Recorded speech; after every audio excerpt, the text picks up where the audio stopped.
Yes. You have tuned in to Renewed Mind Revolution podcast with your host, Michelle Cook Hall. Today's podcast is brought to you by Faith versus Fear, Breaking Family Ties, which can be found and available on Barnes & Noble and Amazon.com. This podcast is designed with you in mind to remind you that you can always click that reset button and start all over again. It's never too late to be great. So now I want you to sit back. I want you to relax. I want you to clear your mind. Take in that deep breath. Prepare yourself for change as we listen in on Renewed Mind Revolution podcast with your host, Michelle Cook Hall. Let's go.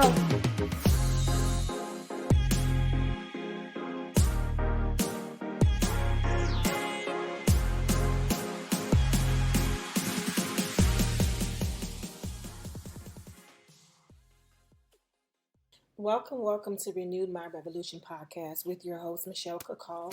As always, it is my honor.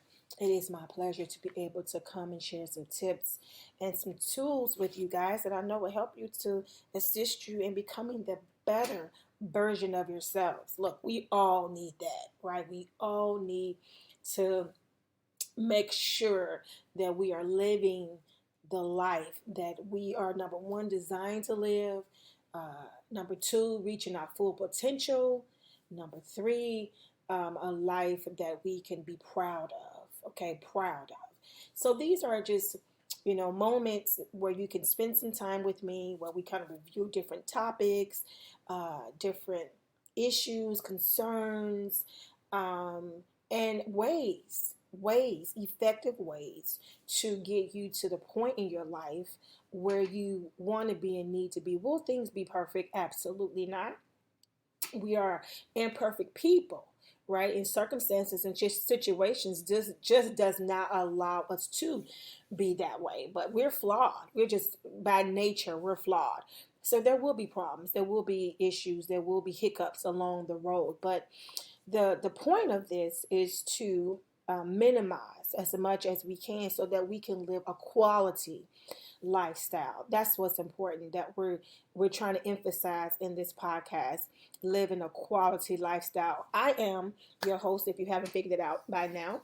My name is Michelle Cook Hall, and it is always a good day when I'm able to come and pour out into those who have taken the time and have entrusted me, with their ears.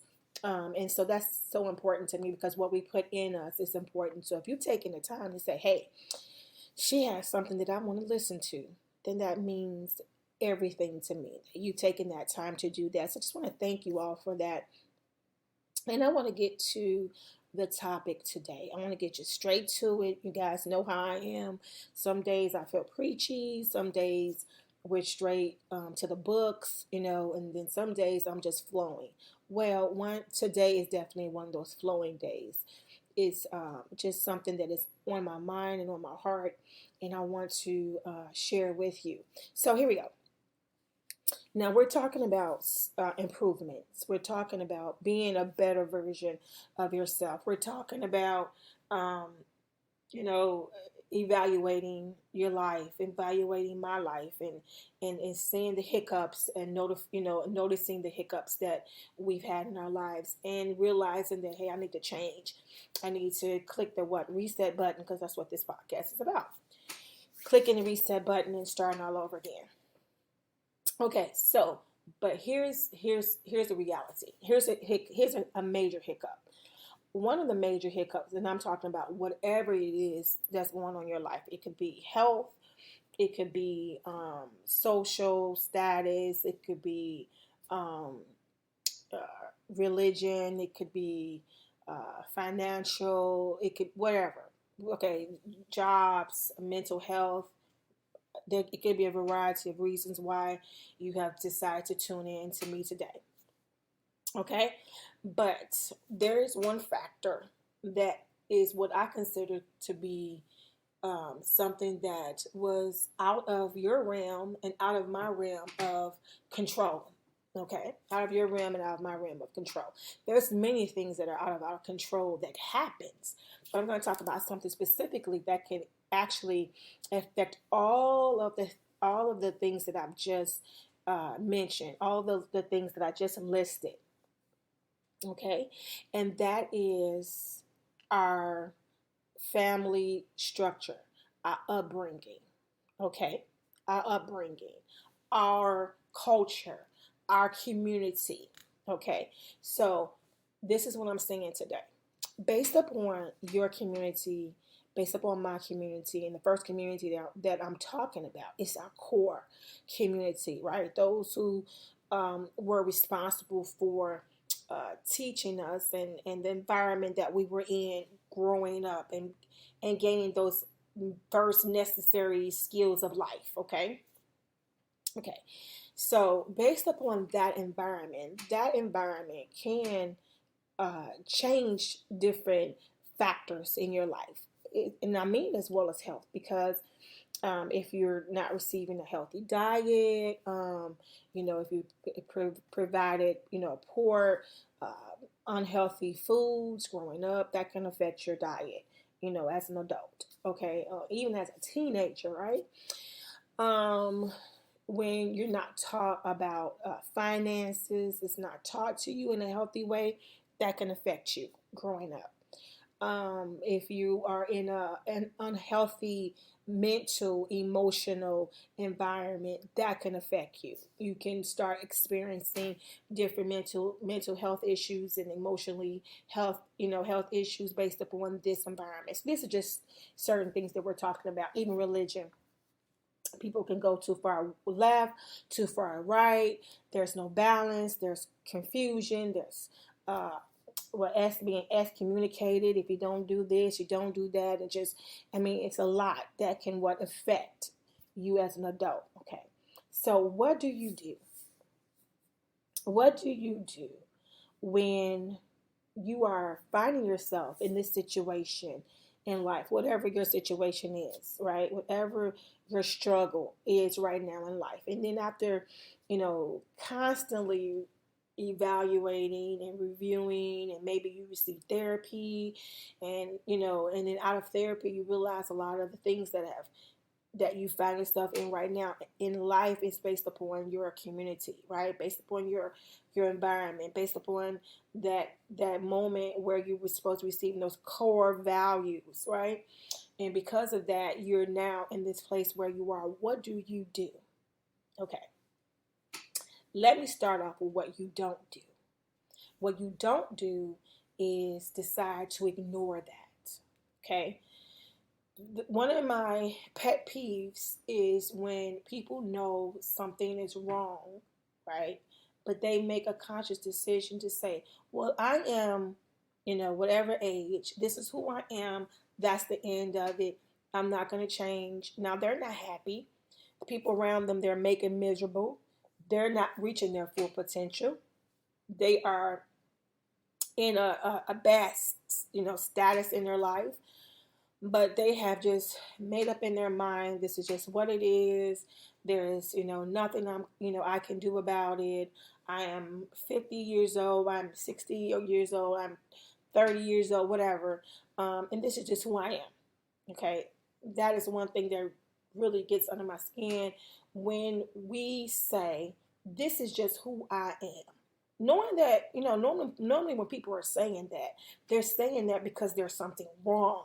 No one ever says that in a positive state. Like somebody say, "Oh my God, you just, you're a wonderful person. Your personality is great. You've accomplished so much, and you're such a have a lovely demeanor, and you're such a giver." No one in response says, "Well, that's just who I am, and I'm not gonna change." No, that is normally said when it's brought to the attention, when it's brought to the light, that there is some flaws, there are some issues, there are some concerns.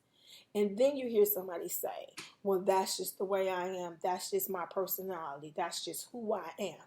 So it's never said in a positive way. That is a cop-out. That is an excuse. That is a terrible excuse for deciding to stay in a place that you don't have to stay.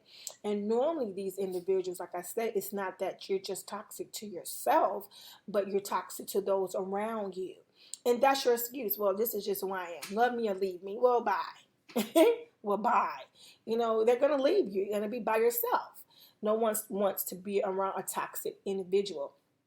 So that's the first thing you don't do. You don't disregard it, and saying this is just who I am, love me or leave me, and that's the end of the story. Absolutely not. That is not a good character to have.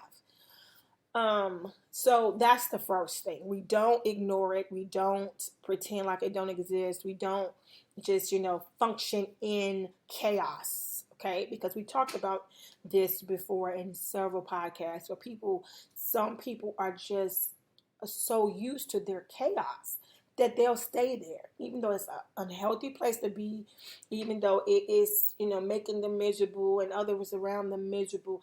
But this is all that they know. So when people have a choice between something that's familiar and something that is foreign, they choose familiar. Hear me again. If people have a choice between what is familiar and what is foreign, they're going to choose what is familiar, even if it's chaotic, even if it is unhealthy, even if it is detrimental. They still would choose it because that's what they're familiar with. It takes a lot of courage.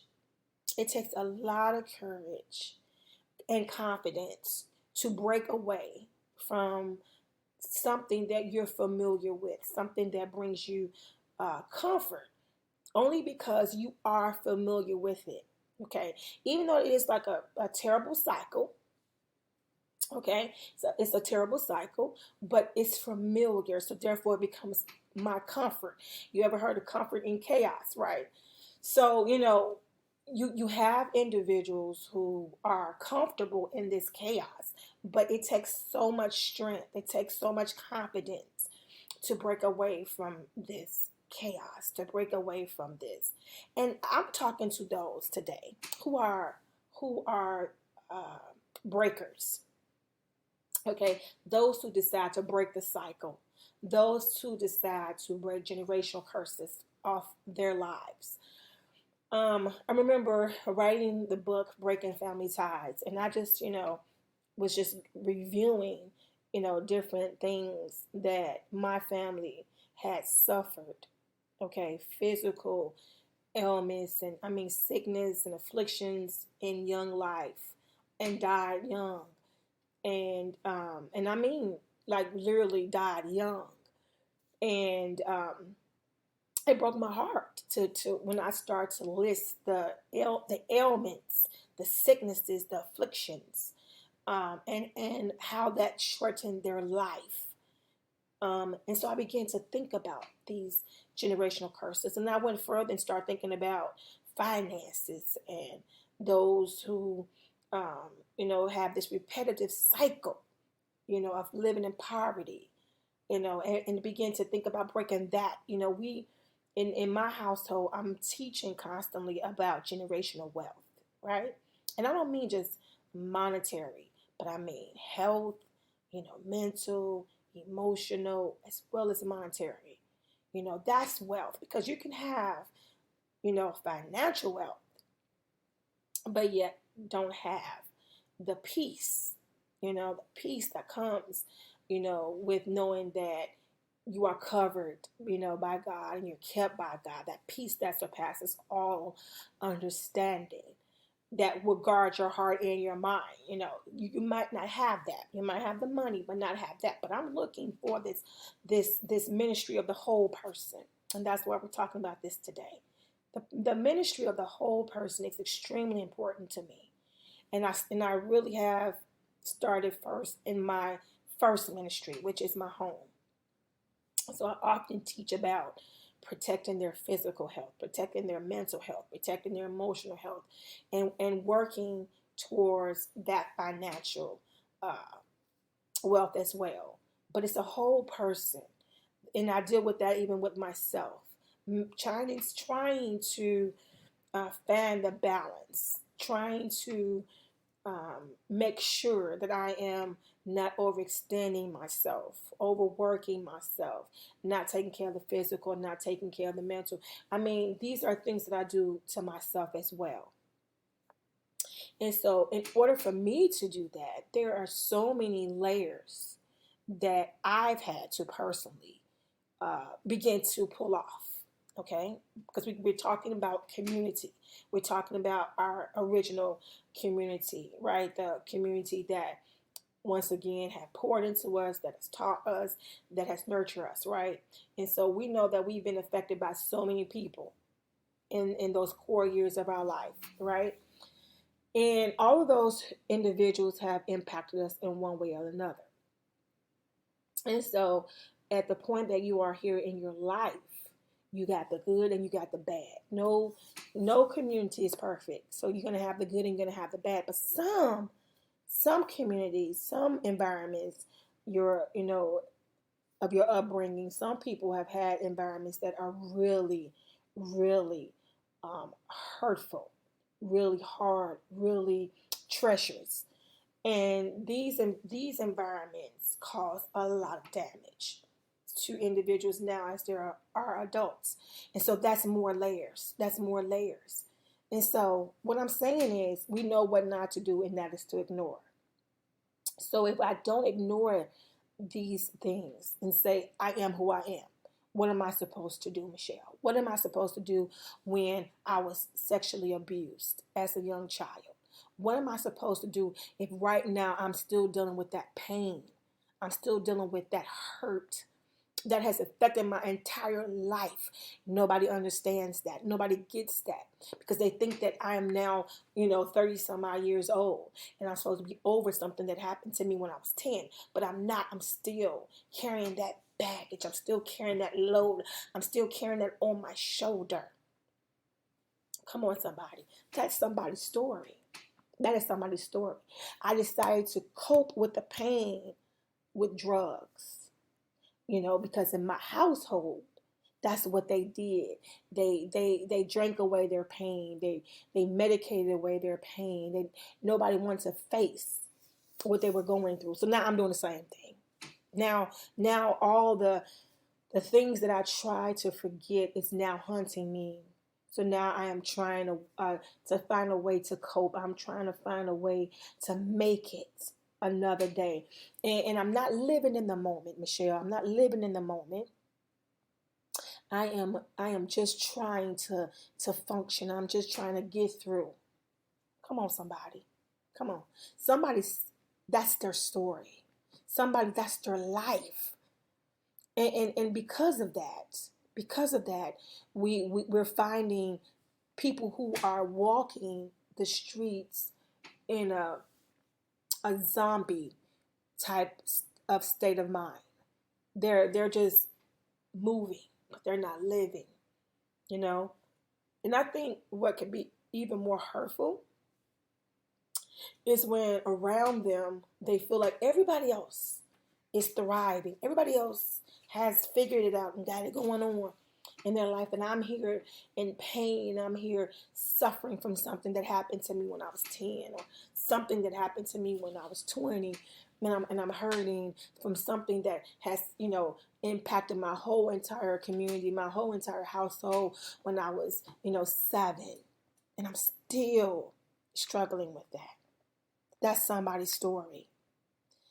And for those individuals today who were in a position where things happen to you, not because of you. Come on, somebody.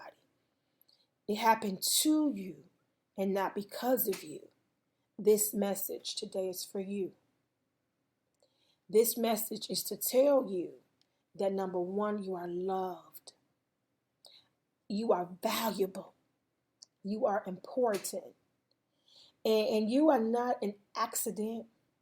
You are not a mistake. The fact that you're still alive, the fact that you're still here, the fact that you're able to even hear this message today shows you that you are loved and that God has taken the time out to show you that He knows that he cares, that he's seen it. He's not oblivious to what we go through. Come on. He's not oblivious. He's not sitting back with his hands tied in his back saying, yeah, I see it, but there's nothing I'm going to do about it.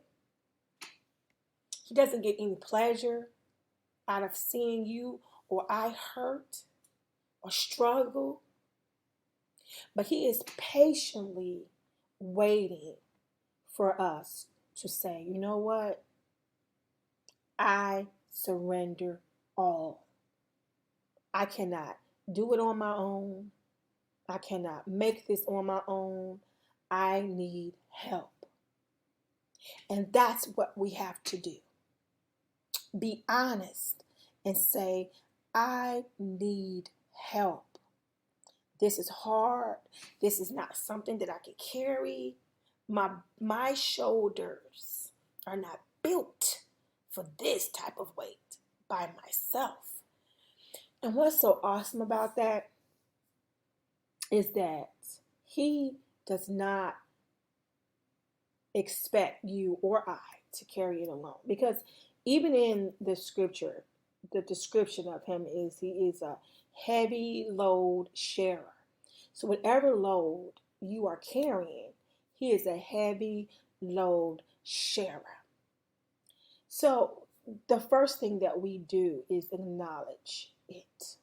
Acknowledge the pain, acknowledge the core of the issue, wherever it started from, wherever the point is, the root of this issue is. Acknowledge that this happened to me, not because of me. This was done to me, not because of me. Be honest about that.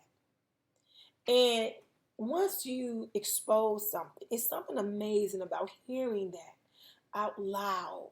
It kind of strips away its power when you're able to vocally, even if it's just you by yourself in a room, it's something powerful about acknowledging something that has tried to hold you down, trap you, pull you, hold you hostage. Come on, somebody. It's something powerful about acknowledging that and saying, yes, I've been afraid for many years because of this, this, or that.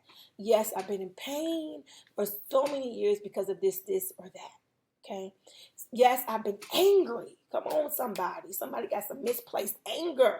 I've been angry, but I've been angry really not at my kids, not at my spouse, not at my co-workers, not at the church, but I'm really angry at this that happened this many years ago.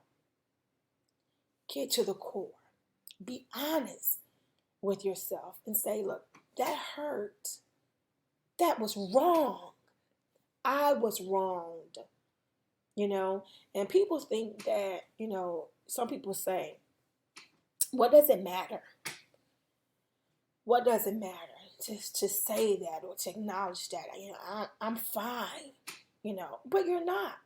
You're not. When you look over, your life and you realize the choices that you've made, you realize, wow, I'm not okay. Like, I really should be way further than where I am right now in life, but I'm not there, and I wonder why. Start to review. I'm struggling in this area, and I don't know why.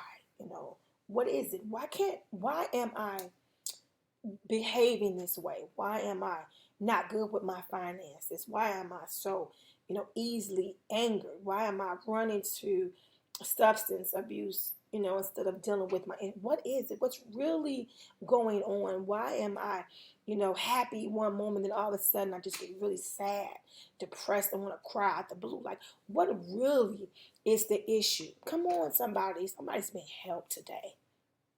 Somebody's being helped today. What is the real issue? What is really going on? And sometimes, as I stated, you'll go back and you'll see it's this environment, and it's this to acknowledge that is not to pass blame on anybody specific at all. It's not about that. It's just the fact that, our environments really do develop who we are, you know. And to be honest, it's our strengths and our weaknesses. Okay, so just as you might have a personality where they say, man, you're strong. Just like, your grandfather was. He's a strong guy. And he went to work every day to take care of his family. And you're a family man just like that. But then on the other hand, they can also say, but he had a really, really bad drinking problem. You know, he had a really bad drinking problem. And he really caused a lot of, hectic environment in our family, right? And so what you got from that is I need to be strong. I need to be a hard worker. I need to take care of my family, right? But, it doesn't matter if I get a little drunk every now and then. If I can't hold my liquor, that's not my fault. My grandfather couldn't hold his liquor either. Let's get to the core. Let's get to the real core, So that's just a small example of how our environment kind of creates, the good and the bad values that we have. And, it can really, like I said, depending on the environment, how toxic it is, it could be really, really bad. It could be really bad. I think I've shared this story before, but I'm going to share it again. It was this very, young lady that I met many years ago. And as I was working, to help her and assist her, she had this little boy. This little boy probably was around maybe 4 years old. And he was literally just hitting her in my presence, like, just out of control, slapping her in the face, pushing her. Just really just obvious to me, out of control. And whenever I come around, parents with unruly children, if I'm working with them or talking with them, I can't ignore it. I'm going to acknowledge it. I'm going to acknowledge the child. I'm going to acknowledge the parent, because I'm a parent. So, it's just, it's just in me. I'm a mom, right? And so I asked her, why is he hitting you that way? Why is he punching you? I don't understand why she's taking it, but maybe she was just doing it because she was in front of me, but she was just constantly trying to grab his hands and stop him and all that. But there was no form of real discipline shown to him, no tone or eye contact or anything that would have worked with my kids, right? It was nothing that I saw her do. And so I was really confused. So the first thing I went to is, why is he doing this? And she just, she was young and inexperienced. And she just says, I don't know. She kind of thought it was kind of like a chuckle. I don't know why he does that. Ha ha. And I didn't think it was funny at all. And so he's smart, right? So he's listening to my questioning of her. And he interjected and said, well, that's because that's what my father does.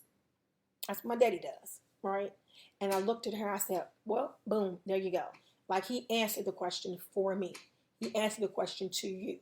So this is his environment, right? He's an environment. He's a young baby, but already, because he's at that impressionable age, right? Where, we used to tell our kids, do as I say, not as I do. That doesn't work. I don't even know where that came from as adults, but it does not work. Kids is going to look first, seeing what you do, and they're going to mimic that behavior. So, just as laughing is contagious in its own way, so is that. So he's in this environment where his mother is being most likely physically abused. And, obviously the father is hitting her. And so him being a male child, he is literally mimicking the thing that he's seeing that his father's doing to his mother. Now, he wasn't doing it to me. I'm a woman. I'm a female. I'm sitting there. But he's doing it to her because in his mind, right, this is okay. She's accepted it from my father, so she's going to accept it from me. And if she doesn't stop that from the father as well as him, then, he's going to be exactly like his father, but eventually to somebody else.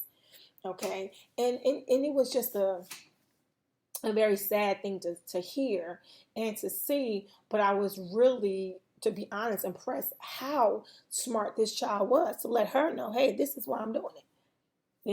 I'm doing it because it's what my daddy does. And that just goes to show, once again, you this young baby will grow up, and he can grow up and end up having a toxic environment with someone in his life, and be a miserable individual and not accomplishing the things that he could in life, because he can get in trouble and find himself, incarcerated, and not only affecting his life, but what affected the person's life that he's abusing. I mean, it becomes an awful cycle, right? An awful cycle. But this just goes back to what I'm saying about our environment, our community. It actually plays a huge part in what we struggle with. And so I say that because I want to make sure that when we are factoring in where we are in our life right now and where we need to be, we're factoring in the real roots. We're going back and we're looking at our environment, and we're seeing did this environment contribute to where I am right now? And once again, it's not to get mad at anybody. It's not to go make phone calls and say, look, here, it's your fault that I'm, dealing with this or dealing with that. Absolutely not. It's not for that at all. But it's so that you can get a better understanding of what you're dealing with, what you're really dealing with. And then that can help be a huge part of your healing process when you realize that, hey, I'm really, struggling with finding someone to love and spend the rest of my life with, because I don't trust men or I don't trust women, because not just because I think they're all shady or that they all up to something no good or they're all not trustworthy. No, but because what? I grew up in an environment where, the men or the women in my life were habitual cheaters, right? Habitual cheaters. Or someone hurt me, and they did something to me. And so now I don't trust anyone that is of that sex. So it's so many factors that can play a part into where you are right now in life. And you know what? I'm going to end, but I want to show you something. A lot of times, now this is from the outside looking at someone else's situation, right? A lot of times when someone is really bitter, right? And, it used to be a time in my life where I was just, had no patience for that. Like when you're just angry and bitter. But then over time and with discernment, and wisdom comes the acknowledgement that there is a root to their bitterness. There's a root to why they're so angry and so bitter. Now, does that justify them to behave the way that they behave? No, because they have a right, just like anybody else, to reevaluate themselves and become a better version of themselves and do better. When we learn, we grow. When we grow, we're supposed to change, right? But it just allows you to look from a different perspective. It won't be as, we are not in a position to judge. I don't sit in the seat of judgment. That's something I don't do at all. I don't judge. But I really try to look at it from another view. So there's a lot of times where I see people, they're just so angry, so mean. Even people who I've seen just so outwardly racist, right? Or gender bias, right? And every part of me wants to just, you know, just get real angry. But I realize, what toxic environment were they raised in that they have this mentality or this attitude or this piousness? Like, what environment were they, in that created that? Created that. And when I can look at it from that perspective, But sometimes it's just so clear to me, like, how angry or bitter someone is, that, oh my God, like, what are you dealing with? Like, what really is the issue? And I thank God for that, because it shows compassion a lot of times. And I want God to show compassion to me. Now, does it, once again, just give them the right to do whatever? No. Say whatever? Absolutely not.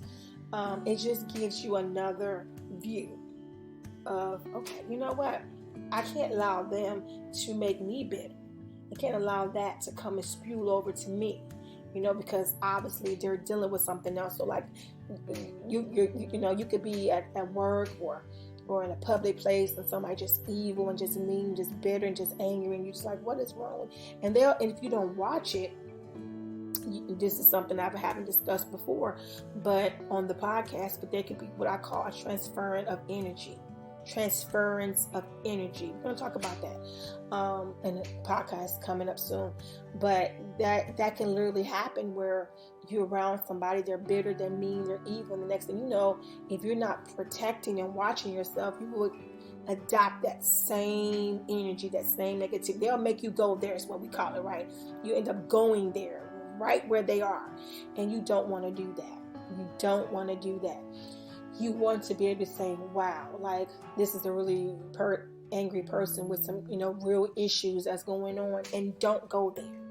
Like, I'm not giving you that. I'm not going to, exchange this negative energy with you. I'm not going to exchange this negative dialogue with you. I'm not going to go back and forth with you with that, because obviously you have something going on. I come in with a good attitude, in a good mood, and trying to, take care of whatever, but you come with something different.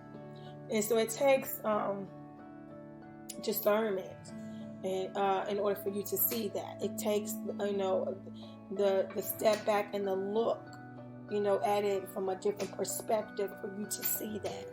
And so that's important too. So I just wanted to encourage you guys today to do some reflection. Do a little reflection today and dig deep today into seeing, where you are. How did I get here? What was taught to me? What was done to me? What was shared to me? Who did I let impart into me? All these things play a huge part in where you are right now. And once again, some things it wasn't even, up to you. It was done to you, not because of you. So take that motto, share that motto, hashtag that motto, okay? And also make sure you hashtag and Renew My Revolution podcast. But it was done to you, not because of you. Listen, this has been an outstanding day. I've had an awesome time sharing with you guys today. Thank you so much for tuning in to Renew My Revolution podcast. I hope that you have been blessed. Remember to go to Barnes & Noble, Amazon.com, and check out the books, Breaking Family Ties, and Faith versus Fear. Look at me getting tongue-tied. But that's what happens when I ramble on for a long period of time. Love you, but most importantly, God loves you more. God bless you guys.